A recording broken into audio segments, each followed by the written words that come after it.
Hey, what's up, Mr. Sutter here. Today we're going to be talking about simple machines. Now, you interact with probably well over a dozen simple machines in your daily life. Today we're going to be finding out what are simple machines and how can we use them to help ourselves and complete our daily tasks a little bit easier or faster. All right, let's get started. All right, so there are 6 different types of simple machines. There's the lever, the wheel and axle, the pulley, the inclined plane, the wedge, and the screw. Now, these machines make work easier by changing the size of the force needed, the direction of the force, or the distance over which the force acts.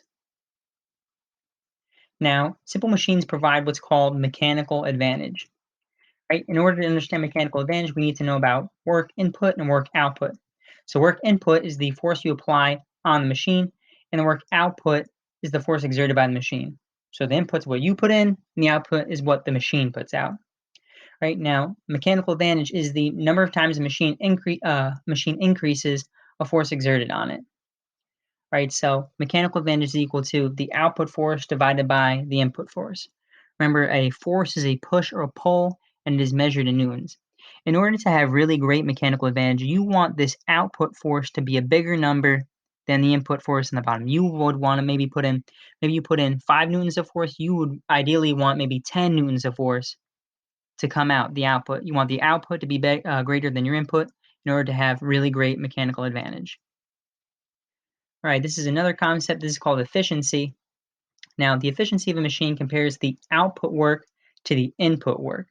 It's expressed as a percentage, and due to friction, the efficiency of a machine is always less than 100%. This is like something like for example, when we generate electricity, we coal fire the machine in order to make steam to turn the turbines to generate electricity. It's not a perfect process. You can't get 100% of the energy from that coal because there is always friction, and because that the machine always operates at less than 100% efficiency. The formula for efficiency is output work divided by input work times 100, and that'll give us a percent. Now remember, work is a force applied over a distance, so work is not the same thing as force. Work is force, but over a distance. All right, so let's get to our first simple machine here. This is the lever. A lever is a rigid bar that is free to move around a fixed point, and the fixed point of the bar rotates. Around a thing called a fulcrum. Right, that's the fixed point is the fulcrum. Right, there are 3 different types of levers. There are first-class levers. In a first-class lever, the fulcrum is always located between the input and the output force. Mechanical advantage can be greater than 1, equal to 1, or less than 1, depending on the position of the fulcrum. So it can either provide us really great advantage, not change anything at all, or actually decrease our mechanical advantage. Examples of first-class levers include seesaws, scissors, and tongs, all of which where the fulcrum, that's the middle piece. The middle piece, the fulcrum, is located between the input force. So we're pushing down here. We want this block to go up here, so we're going to push down here, and the other side's going to right up, just like a seesaw. All right, next we have second-class levers. So for second-class levers, the output force is located between the input force and the fulcrum. For a second-class lever, the mechanical advantage is always greater than 1. For example, we have a wheelbarrow.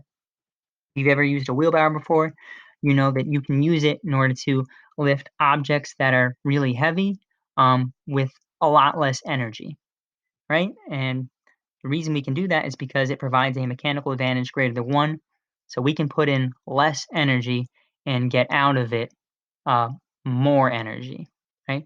We can supply an effort that's greater than uh, our input is going to be less than the output,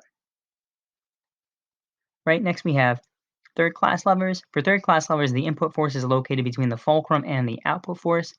The mechanical advantage is always less than 1. Examples include baseball bats, hockey sticks, and golf clubs. So third-class levers don't provide great mechanical advantage.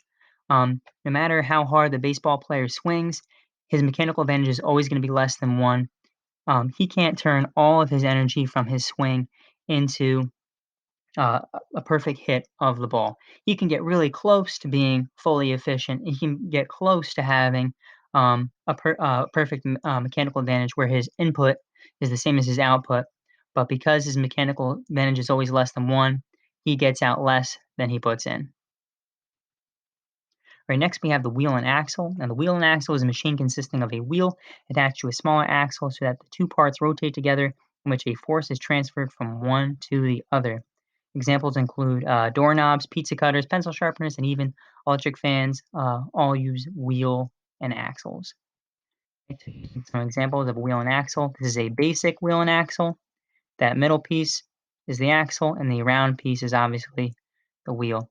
But you can see it's the same type of thing with the pizza cutter where we have the wheel and the axle is the screw running in the middle. Same thing with the doorknob here. The doorknob is the wheel, and then this part here that's running into the door itself, that is our axle. Right, next we have pulleys. Pulleys are a simple machine that consists of a rope that fits into a groove in a wheel. We have fixed pulleys. Now they change only the direction of the input force, for example, flagpoles. We also have movable pulleys. Movable pulleys change both the direction and the size of the input force. For example, movable pulleys are used to pull up sails. If you've ever seen like a sailboat before, either in the movies or in real life, you'll notice that there are lots and lots of different pulleys, and that's why it takes a big crew in order to man a large sailboat. Right? We also have pulley systems, also called a block and tackle. Those are large pulley systems. They're obviously made up of many pulleys. Right? So there is a fixed pulley where the person pulls down the rope and then it lifts up the flag. Right? Next, we have an inclined plane. An inclined plane, also known as a ramp, is a flat supporting surface tilted at an angle with one end higher than the other. It's used as an aid for raising or lowering a load. Examples of inclined planes include ramps, slides, and slanted roofs. So there's a ramp, there's a slide, there's a slanted roof. However, any object which tilts that has been purposely created to tilt downwards is considered to be an inclined plane. For example, sinks or tubs are also examples of inclined planes because they want the water to move downwards towards the drain. Same thing with our roof here. We want the snow and the rain to slide right off the roof and not sit on the roof. So we use an inclined plane to have the snow slide off. Right, next we have the wedge. A wedge is a triangular shaped tool, and it is a portable inclined plane. It can be used to separate two objects or portions of an object, lift up an object, or hold an object in place. Examples of wedges include doorstops, axes, shovels, and knives.